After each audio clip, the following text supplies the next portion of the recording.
안녕하세요. 경찰청 유튜브 수사구조개혁 바로 알기 진행을 맡은 김민지 경감입니다. 저는 변호사 경력 경쟁 채용으로 경찰에 입직을 하게 되었고요. 현재는 경찰청 수사구조개혁단에서 근무하고 있습니다. 반갑습니다.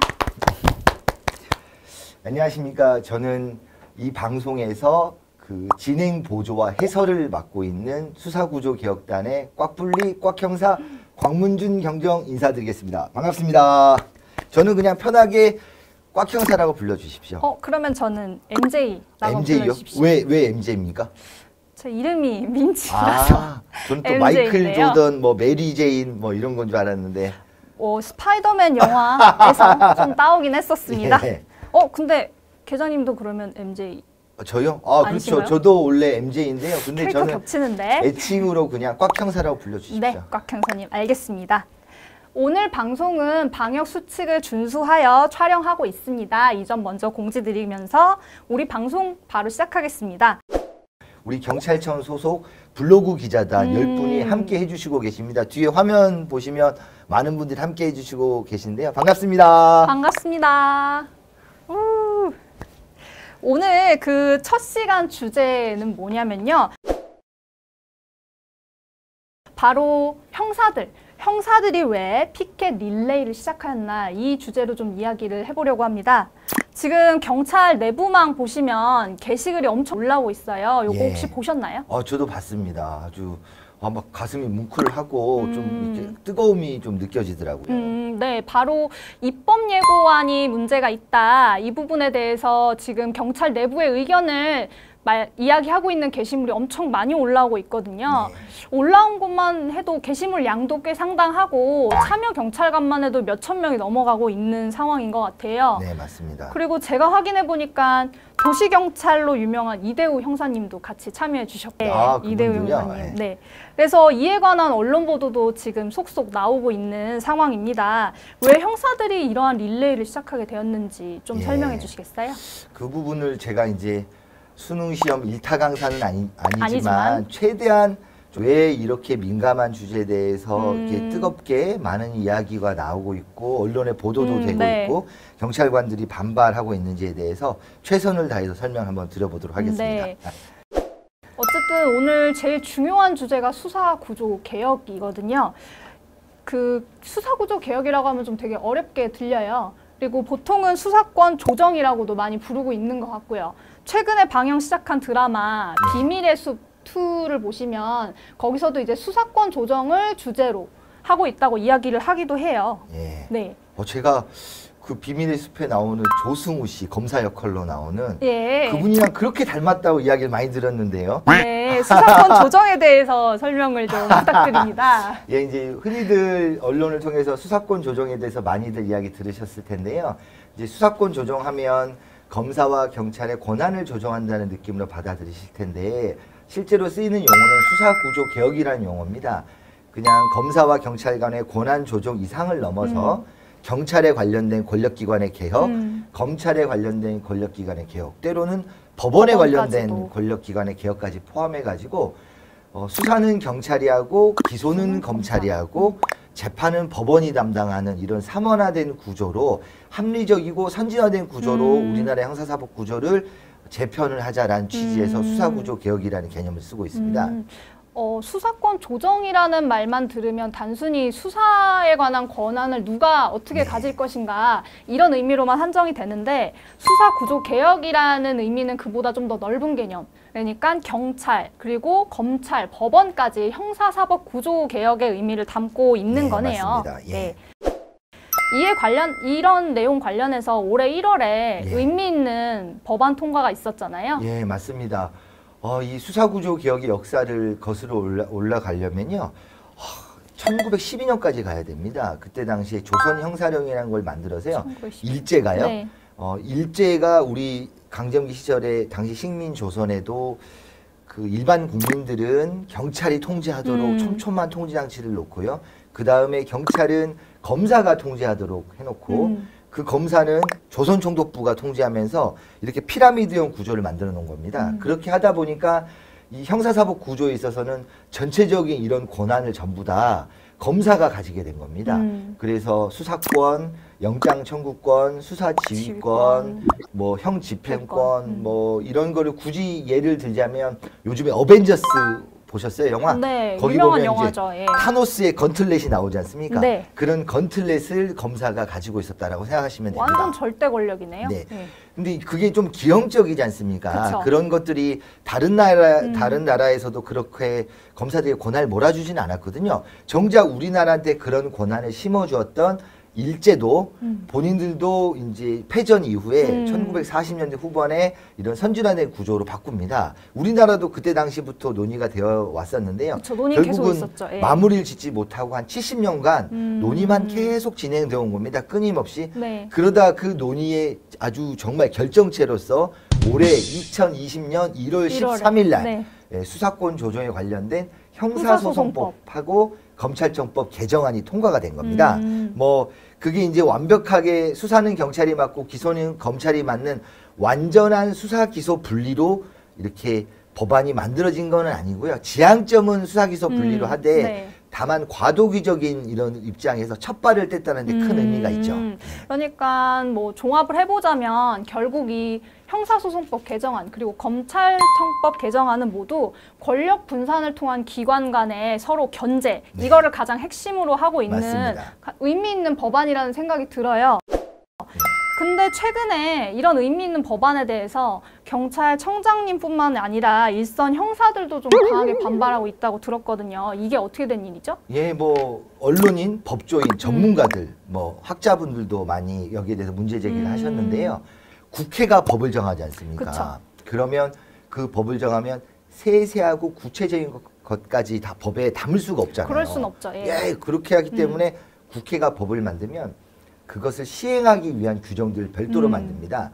정부에서 만들죠. 일종의 왜냐하면 매뉴얼 같은. 그렇죠. 네. 정부가 법을 집행하기 때문에 그래서 그렇게 만들어진 법을 뭐라고 하냐면 시행령 또는 대통령령 그리고 법규명령 뭐 이렇게 표현을 하기도 하는데요. 이번에 그 형사소송법하고 검찰청법에 관련된 세부적인 사항들을 정한 대통령령이 공개가 된 겁니다. 근데 그게 수사 기소 분리라는 현재 입법 취지를 제대로 살리지 못했다 하는 취지에서 많은 뭐 각계에서 반발과 문제점 지적이 있는 거죠. 법은 의미 있는 법안은 통과됐지만 그 세부적인 사항을 정한 대통령령 이 부분이 법 취지를 제대로 살리지 못하고 있다. 이런 말씀이세요. 네. 그럼 이번에 공개된 그 두 가지 대통령령 이게 어떤 것들 방금 말씀해 주셨지만 네, 맞습니다. 이게 크게는 두 가지가 있다고 했지 않습니까? 기존에는 검사와 경찰은 협력 관계가 아니라요. 수직적 상하 관계, 지휘 관계였습니다. 그러다 보니까 검사의 독주를 경찰이 견제할 수가 없고 양 기관이 균형을 이룰 수 없다라고 해서 이렇게 상호 대등 협력 관계로 만들어 놨습니다. 네. 그래서 검사와 경찰의 협력 관계에 관련된 것 내용하고요. 수사를 진행할 때 절차에 관련된 규정들을 정한 이게 형사소송법 대통령령입니다. 이게 첫 번째 대통령령입니다. 그리고 두 번째 대통령령은 검사가 직접 수사를 하는 게 문제가 있다라고 해서 검사가 직접 수사하는 것을 완전히 폐지를 할 건데 그게 사실 제일 중요한 방향이죠. 예. 당장 폐지하기 어려우니까 과도기적으로 일단 제한부터 해놓는다라고 해서 검찰청법에 검사가 직접 수사할 수 있는 범위를 제한해 놨어요. 그래서 그렇게 제한해 놓는 검찰청법을 좀 더 세세하게 규정한 검찰청법 대통령령 해서 두 가지 대통령령이 이번에 공개가 된 겁니다. 네, 20대 국회에서 형사소송법 개정안 그리고 검찰청법 개정안 두 개가 같이 통과가 됐고요. 그러니까 이제 두 가지 대통령령도 만들어지게 된 거죠. 예, 그 여러분 헷갈리시면 안 됩니다. 이 대통령의 두 가지라는 거 이제 아마 저를 보시는 분들도 저 사람이 조승우야, 이병헌이야, 꽉 형사 헷갈리실 거예요. 외모만 보면. 그런 것처럼 헷갈리시면 안 되듯이 이 대통령령 두 가지가 서로 다른 의미를 가지고 있다는 것을 명심하셔야 될 것 같습니다. 예, 알겠습니다. 예. 그러면 먼저 아까 말씀해 주신 검사와 경찰의 협력 관계 그 부분을 규정한 형사소송법 대통령령이 뭔지 그것부터 보려고 하는데 지금 어떤 부분이 제일 큰 문제인가요? 제일 큰 문제는 이제 결론부터 말씀을 드리면 법무부가 이 형사소송법 대통령령을 단독으로 주관한다. 이게 제일 큰 문제점으로 지적되고 있습니다. 조금 설명을 드리면 이 형사소송법 개정을 통해서 양기관을 이렇게 대등 협력 관계로 설정한다 손 치더라도요. 경찰이 수사할 때 마음대로 하라는 이렇게 규정은 안 돼 있습니다. 기존에는 검사가 이 사건 수사하지 마, 저 사람 빼줘, 뭐 이렇게 할 수 있는 권한이 있었지만 그렇게 하다 보니까 그 권한이 자꾸 남용되더라. 그래서 검사는 경찰을 이렇게 지휘 명령하는 이런 권한을 없앴지만 네. 대신 경찰을 법적으로 감시하고 통제할 수 있는 권한은 많이 생겼습니다. 그래서 경찰이 수사권 조정이 됐다고 해서 마음대로 이렇게 할 수 있는 건 아니거든요.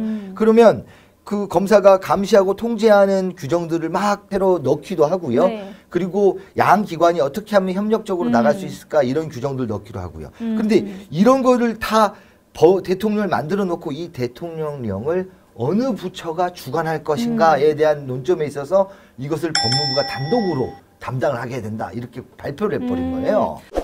지금 그래서 주관부처가 법무부가 단독인 것이 지금 문제가 된다. 이때 이 주관부처라고 하면 보통 이제 법령안을 만들면 그 법령안이 담고 있는 사무, 그 사무를 어떤 행정기관이 담당하느냐에 따라서 그 행정기관이 그 법령안을 주관하도록 규정하고 있습니다. 이게 이제 그 주관부처의 의미인 거고요. 맞습니다. 이때 이 주관이 좀 더 어떤 의미인지 좀 설명해 주시겠어요? 예.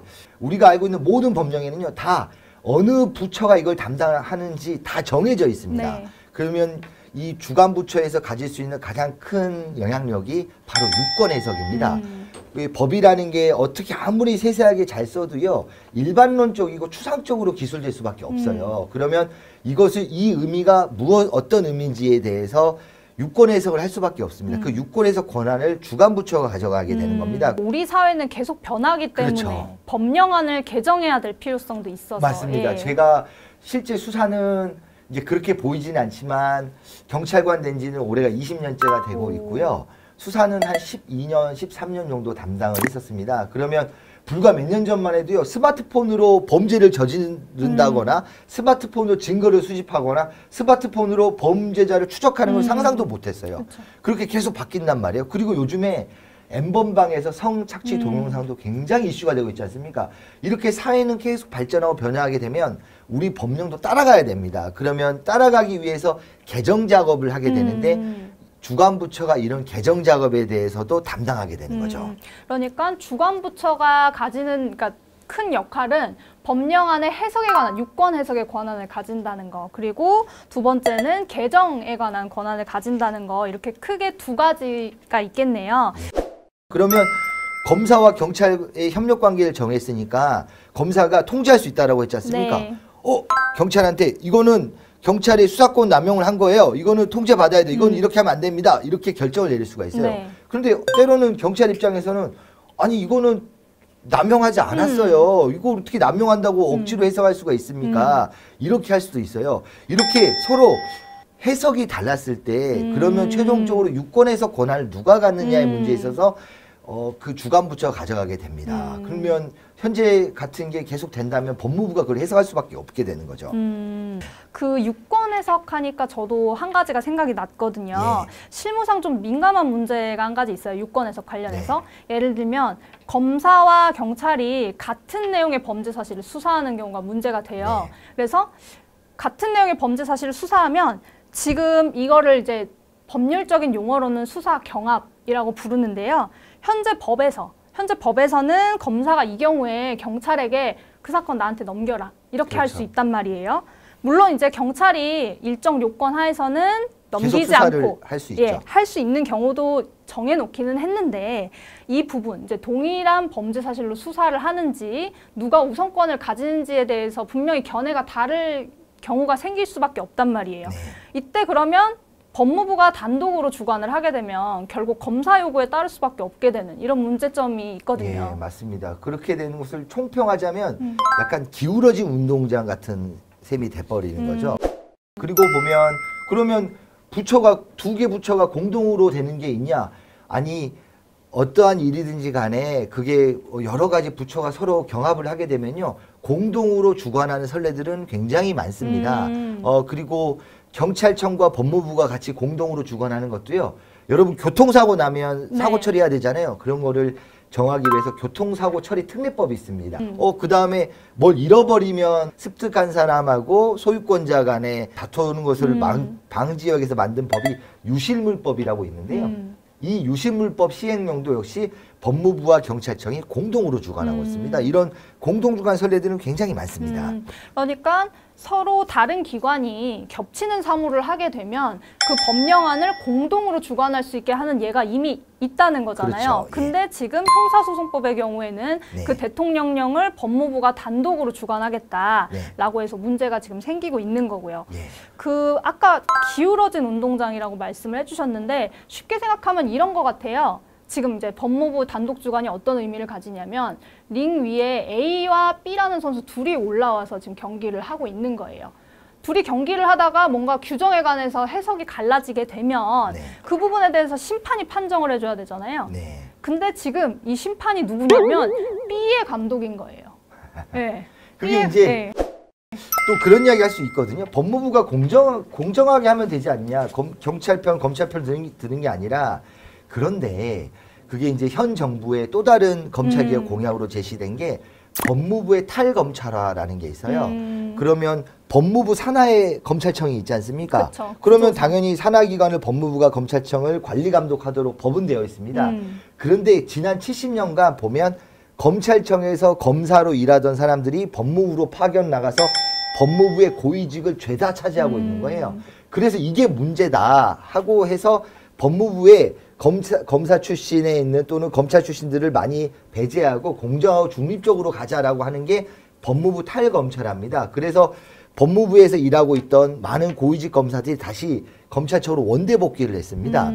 그런데 이 법무부의 검찰국이라고 있는데요. 네. 법무부 검찰국은 이름만 들어봐도 검찰에 관련된 사무들을 네. 정하게 돼 있지 않습니까? 그래서 법무부의 탈검찰화가 많이 됐는데도 불구하고 검찰국은 다 검사로만 이루어져 있습니다. 법무부에 있는. 그러면 이 형사사법에 관련된 법률들은 어디서 담당을 하느냐?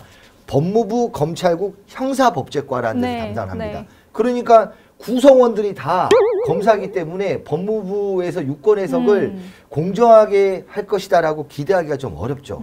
뭐 그렇게 할 수도 있는데 그렇게 하는 전제 조건은 뭐냐? 우리나라 법무부는 요즘에 뭐 법무부와 검찰청의 관계에 대해서 여러 가지 이야기가 있지만 이거는 사실 일시적인 겁니다. 이게 법제도로 관행화가 정착되었다고 아직 볼 수는 없어요. 그러면 이렇게 법무부가 정말 법과 제도 관행이 전부 다 공정하게 정착화가 된다면 그때 가서 고민해 볼 수 있을지언정 지금 당장은 법무부의 네. 단독 주관으로 해석하기는 좀 어렵지 않나 이렇게 생각을 합니다. 지금 이 주관 부처가 어디냐 이 문제뿐만 아니라 그 대통령령의 내용 자체에 대해서도 지금 문제가 있지 않나요? 법에 네. 규정이 없었는데 이번에 대통령령에 새롭게 창설되는 이런 권한들도 좀 있습니다. 그러면 전통적으로 봤을 때 경찰과 검찰의 관계에 있어서 민감한 게 뭐냐면 송치 요구, 그전에 이제 송치 명령이라는 표현을 썼는데요. 이런 게 있습니다. 경찰한테 검사가 이 사건 그만하고 나한테 사건을 다 보내. 이게 바로 송치 요구 또는 송치 명령으로 표현되어 왔는데 이런 게 법에 없었어요. 경찰에서 사건을 종결하면 검사는 이 경찰이 사건 종결한 게 맞냐 틀리냐를 법리적으로 잘 따져보고 검토하고 이렇게 요구할 수 있고 결정할 수 있는 권한들이 있었는데 거기서 한 걸음 더 나아가서 그 사건을 당장 나한테 갖고 와 하는 부분 이런 권한까지 창설이 됐습니다. 이런 부분들은 왜 민감하냐면 시계를 2016년으로 돌려보면요. 그때 2016 9월에 모 부장검사가 뇌물을 받은 굉장히 사회적으로 큰 이슈가 된 사건이 있었습니다. 그 사건이 처음에는 서울 마포경찰서에서 하고 네. 있었어요.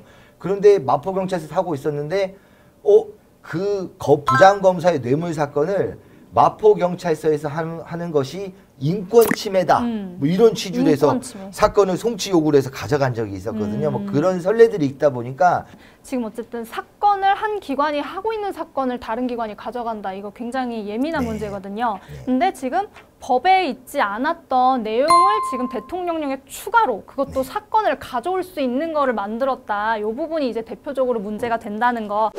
이제 왜 검사가 직접 수사하면 안 되냐에 대해서 의문을 가지실 수 있습니다. 근데 검사는 본질적으로 기소권자입니다. 기소가 무슨 말이냐면 그 범죄자들 잡아다가 법정에 세운다. 그리고 국가를 대리해서 이 사람이 범죄가 있음을 증명해낸다. 이게 기소와 공소유지라는 개념인데요. 그런데 기소권과 공소유지권을 갖고 있는 검사가 수사권까지 가지면 본인이 수사를 시작을 했어요. 그런데 하다 보니까 이 사람이 범죄자가 아닌 것 같아요. 그러면 중간에 멈춰야 되잖아요. 그쵸. 그런데 검사 입장에서는 중간에 이 사람이 범죄자가 아니네, 또는 이 사건은 범죄가 아니네라고 멈추는 게 뭐냐면 스스로 내가 잘못한 것을 시인하는 셈이 된단 말이에요. 그래서 이거 내가 수사 잘못했네 라고 시인을 해야 되는데 사람의 마음이라는 게 그렇게 쉽지가 않지 않습니까? 그래서 수사를 개시한 다음에 진행하는 단계에서 뭔가 이거 내가 잘못했는데 알아도 끝까지 가버립니다. 그리고 내가 이 사람은 범인이다라는 예단을 가지면 그 사람을 법정까지, 그러면 짧게는 한 6개월, 길게는 한 3년 정도 이 억울한 상대방에 있는 피의자는 그런 고통을 겪어야 되는 거죠. 그래서 검사는 수사하지 말고 경찰을 통제하는 역할을 해라 하는 게 영미법계든 대륙법계든 오래된 관행입니다. 그러면 실제 외국이나 나가보면 뭐 독일, 프랑스도 마찬가지고 검사가 직접 수사를 하면서 사람들을 불러다가 조사를 하고 질의응답을 하고 이럴 수가 있냐? 그런 나라를 못 찾았어요. 없습니다. 그런 나라가. 그래서 우리나라는 지난 100년간 그렇게 해왔으니까 이번에 한번 바꿔보자는 취지인데, 그래서 검사가 직접 수사하면 안 된다 뭐 이런 이야기가 나온 겁니다. 그러면 검찰청법은 어떻게 바뀌었냐? 검사가 직접 수사하면 안 되는데 당장 폐지하자라는 의견도 많았습니다. 그런데 당장 폐지하면 국민 여러분들이 뭐 공수처가 신설 예정이지만 공수처나 아니면 특별사법경찰관리분들이나 아니면 경찰청에 있는 형사들을 믿을 수가 있냐? 뭐 살인, 강도 이런 거는 알겠는데 정치인들 수사, 뭐 재벌들 수사 이런 거 그래도 검사가 지금까지 해온 게 있으니까 더 잘하지 않을까? 이런 또 반대 의견도 많았습니다. 그래서 과도기적으로 검사의 직접 수사는 폐지를 해야 되는데 당분간은 좀 유지를 하자는 취지에서 대신 6가지. 6가지. 6가지만 검사가 수사를 담당해라. 그래서 부패, 경제범죄, 공직자범죄, 선거범죄, 죄송합니다. 방위산업범죄, 대형참사에 관련된 범죄. 해서 부경, 공선, 방대 6가지 범죄만 수사하도록 검찰청법에 명시를 해놨어요. 그러면서도 그 6가지 범죄를 늘리려면 한없이 늘릴 수가 있지 않습니까? 어떻게 늘릴 수가 있죠? 아무거나 수사해와서 이게 경제범죄고 이게 돈이 관련됐다 이렇게 주장할 수 있는 걸 미연에 방지하기 위해서 법에서 뭐라고 했냐면요. 부경공소 방대 중에서 대통령령으로 중대범죄 유형을 정해라라고 법에서 명령을 내려놓은 겁니다. 그래서 이번에 검찰청법 대통령령이 그럼 이 6가지 유형을 어떻게 정할 것인지에 대해서 발표를 한 겁니다. 대통령령으로 정하는 중요범죄 이런 부분들에 관해서 수사를 할 수 있다. 이렇게 해놓은 건데 그게 어떤 걸 선정한 거죠? 굉장히 대폭 줄일 거라고 생각을 해왔어요. 우리가 이제 개념으로 딱 정형하게 결정되지는 않았지만 보통 수사를 했던 사람들은 이게 부패범죄, 뭐 경제범죄, 뭐 사기 횡령의 배임에 대한 내용들을 좀 감을 가지고 있거든요. 그런데 법은 법령을 정했는데 60가지 정도 되는 것들을 정해놓은 거예요. 엄청나게 많이 정해놓은 거예요. 그래서 아니 검찰청법으로 수사를 줄인다고 해놓고 이렇게 많이 정하냐? 장난이 아니다. 이게 말이 되냐라고 막 문제 제기가 된 겁니다. 예컨대 마약범죄, 마약하고 필러 퍼먹고 해롱해롱하고 뭐 이런 마약 범죄 같은 경우를 경제범죄라고 해석을 해놓은 거예요. 마약 범죄를 경제범죄로. 네, 경제범죄 유형으로 마약 범죄를 넣어놓은 거예요. 왜 경제범죄냐? 마약을 사고 팔고 하기 위해서는 돈이 오가야 되니까. 돈이 드니까. 아니 그러면 모든 범죄가 다 경제범죄라고 해석을 해도 과언이 아닐 텐데요. 거의 모든 범죄 다 돈과 관련 있을 것 같은데요. 그리고 사이버 범죄를 대형 참사 범죄로 유형을 해석을 해놨어요. 그게 왜 대형 참사 범죄죠? 사이버가 이제 요즘에 인터넷으로 많이 접속을 하고 하니까 사이버 상에서 무슨 범죄가 일어나면 큰 피해를 줄 수 있다라고 해서 근데 그렇게 따지면 너무 많잖아요, 유형이.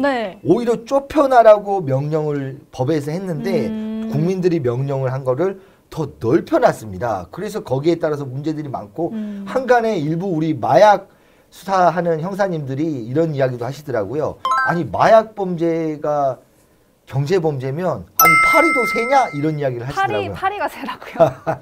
그런 이야기 할 정도로 이거 좀 어이가 없는 거 아닌가 이런 생각을 듭니다. 네네. 이게 지금 더 큰 문제가 하나 있어요. 예를 들어서 검사가 지금 보면 이제 직접 수사할 수 있는 범죄를 이제 법에 정해놨는데 대통령령에서 이에 대한 예외를 또 하나 만들어놨거든요. 예, 그렇죠. 그래서 이 부분에 있는 범죄는 검사가 수사를 할 수 없어요. 그치만 그 범죄에 대해서 압수수색 영장을 발부를 받았다. 그러면 그 수사를 계속할 수 있게 이렇게 예외를 만들어놨거든요. 그렇죠. 그게 이제 검사의 수사를 확대할 수 있는 매개체가 되는 조문인데요. 뭐 갑자기 만들어졌다라고 네. 알려져 있어요. 근데 그게 뭐냐면 뭐 일반 분들이 보시기에는 압수수색 영장하면 아니 어느 정도 범죄가 확정이 됐으니까 압수영장을 받는 거 아니냐 이렇게 생각하실 수도 있어요. 압수영장이라는 게 이제 물건을 수색해서 이제 수사기관이 가져오는 걸 네. 압수수색 영장이라고 하는데, 근데 생각하시는 대로 어느 정도 범죄가 확정된 경우에 압수수색하는 경우도 있지만 많은 범죄들에 있어서는 수사를 개시한 초기 단계에서 네. 증거를 확보하기 위해서 압수수색하는 경우가 굉장히 많거든요. 네. 그러면 검사가 아까 말한 6가지 범죄에도 해당도 안 되는 거예요. 그런데 압수수색 영장을 발부받기만 하면 이 사건을 계속해서 검사 수사해 나갈 수 있도록 그러한 조문도 이번에 새롭게 만들어졌어요. 법에도 없는 네. 거고 전혀 생각도 못하고 쟁점도 되지 않았던 건데요. 그래서 그런 것들 때문에 많이들 반발을 하고 문제점이 지적되고 있는 거죠. 그래도 그 법무부 장관은 직접 수사 범위, 검사가 직접 수사할 수 있는 범위를 조금 더 좁혔다고 말하셨잖아요. 그렇죠. 그렇게 발표가 됐습니다. 예. 대통령령에서 문제점이 많이 지적되니까 법무부 장관이 시행 규칙을 또 만들어서 이제 진짜 일선의 매뉴얼 같은 거죠. 그걸 더 줄이겠다라고 발표를 했어요. 그런데 원론적으로 보면 이 말은 틀린 게 아닙니다. 뭐 경찰이 예컨대 경찰이 집회 시위를 담당하고 있지 네. 않습니까? 그러면 집회 시위에 관련된 집시법이 있는 거고 집시법에 관련된 여러 법규 명령들이 많이 있는데 이럼에도 불구하고 경찰청장이 우리는 더 신중하게 하겠다라고 범위를 더 권한을 좁혀놓을 수는 있어요. 그래서 법무부 장관께서 검사의 직접 수사를 더 줄이겠다라는 원론적인 이야기는 틀린 이야기가 아닙니다. 네. 그런데 곰곰이 생각해보면 이상해요. 왜냐하면 이 검찰의 직접 수사를 줄이는 대통령령이 기존에 있던 게 아니라 새로 만들잖아요. 그렇죠. 그러면 대통령령의 규범력이 훨씬 셀 거 아닙니까? 더 위의 대통령이잖아요. 법이니까. 예. 그런데 그럼 대통령령 만들 때 그런 내용들 다 집어넣으면 되잖아요. 네. 근데 대통령령 만들 때 집어넣어도 되는 내용들을 일부 빼다가 법무부 장관이 그거를 더 줄이겠다라고 말을 한 거예요. 그리고 그런 시행규칙도 만든 거예요. 그래서 약간 좀 이건 이상한 거 아니냐. 그 취지가 뭔지 잘 모르겠다. 이런 비판들이 있는 거죠. 근데 이번에 발표된 이런 대통령령들이 아직 확정된 것은 아니잖아요. 그렇죠. 네. 맞습니다. 이제 이런 법령들을 만들면 이제 국민들한테 공포를 하기 전에 확정 짓기 전에 자 우리가 이렇게 만들었습니다. 여기에 대해서 이해관계자들, 전문가들, 일반 국민들 혹시 의견 있으면 제출하세요. 이렇게 하는 기간을 두게 보통 한 40일 정도 두는데요. 네. 이 기간이 바로 입법 예고 기간이라고 통칭을 하고 있습니다. 그래서 네. 지금은 입법 예고 기간이고요. 8월 7일 날 이렇게 입법 예고안이 네. 발표가 됐기 때문에 9월 16일까지 입법 예고 기간이라서 많은 전문가들과 국민들 또 경찰관들도 입법 예고 의견을 피력을 하고 있죠. 9월 16일까지 의견을 제시할 수 있기 때문에 일선에 있는 형사들이 지금 릴레이로 이런 의견 표명을 하고 있다. 그렇죠. 이런 거죠. 직접 그 입법 예고 사이트에 들어가서 글을 남기기도 하지만 그게 아니라 뭐 이렇게 본인의 의사 표시를 공무원들이 단체로 모여서 할 수는 없습니다. 네. 그래서 집단 행동할 수가 없기 때문에 이렇게 온라인을 통해서 본인의 의사 표명을 하게 되는 거죠. 네, 잘 알겠습니다. 오늘 수사 구조개혁 바로 알기 그 첫 시간으로 왜 일선 형사들이 이런 릴레이 의견 표명을 하고 있는가 주제로 관련된 이슈를 살펴봤습니다. 아주 핫한 최근의 네, 이슈죠. 제일 최근 이슈죠. 다음 시간에도 이어서 수사 구조 개혁이 이제 언제부터 시작됐는지 우리나라 역사랑 어떻게 연결이 되는지 그런 것들을 좀 얘기해 보려고 합니다. 아, 맞습니다. 이게 일제강점기, 그 다음에 미군정기, 그 다음에 정부 수립기, 그 다음에 4.19 혁명 이후에도 네. 수사권, 1960년대 초반에 수사권 독립 이야기가 나왔었고요. 1980년대에도 굉장히 많은 이야기들이 나온 게 있습니다. 그래서 요번 시간에는 좀 핫한 이슈로 먼저 최근 이슈를 먼저 했고요. 네. 다음 영상부터는 아예 연역적으로 이게 어떤 거구나, 그간에 어떠한 이야기들이 있었구나, 이런 것들을 좀 알기 쉽게 좀 설명드리려고 합니다. 네, 오늘 고생 많으셨습니다. 이 수사구조개혁 문제가 자꾸 뭔가 다툼으로 보이고 네. 또 내용이 어렵다라고 느끼시는 것 때문에 조금 기피하시는 경향인데 한번 들어보시면 재밌습니다. 네. 뉴스에서 형사소송법이 많이 바뀌었다 이런 얘기는 많이 나왔는데 네. 구체적인 내용이 뭐가 문제점인지 그런 것들 좀 알기는 쉽지 않았거든요. 오늘 그런 점 쉽게 좀 짚어볼 수 있어서 의미 있던 시간이었던 것 같고요. 쉬웠나 쉽지 어려웠나 잘 모르겠습니다. 반응들이 네. 다들 좀 처음에는 좀 웃고 네. 고개를 끄덕끄덕 하시다가 지금 조금씩 내용이 깊게 네. 들어가니까 우리 블로그 기자단 분들이 네. 점점 심각해지시면서 그래서 다음 시간부터는요 네. 또 이런 형태로 블로그 기자단 분들 초청할지는 모르겠지만 네. 더 쉽고 재밌는 이야기, 역사 이야기, 네. 아주 설민석 강사님이 아주 그냥 저 때문에 아주 그냥 바들바들 떨 수 있을 만큼 공부를 많이 해와가지고요. 알겠습니다. 준비 열심히 하겠습니다. 네, 오늘 지금 첫 시간이라 부족한 부분도 있었지만 네. 다음 시간은 조금 더 고급스러운 진행으로 뵙겠습니다. 꽉블리님과 다음 시간에도 함께 할게요. 코로나 바이러스 때문에 지금 다 힘든 상황인데요. 그래도 그런 상황 좀 현명하게 이겨내자는 의미로 덕분에로 인사드리겠습니다. 둘, 셋. 국민 덕분에 감사합니다.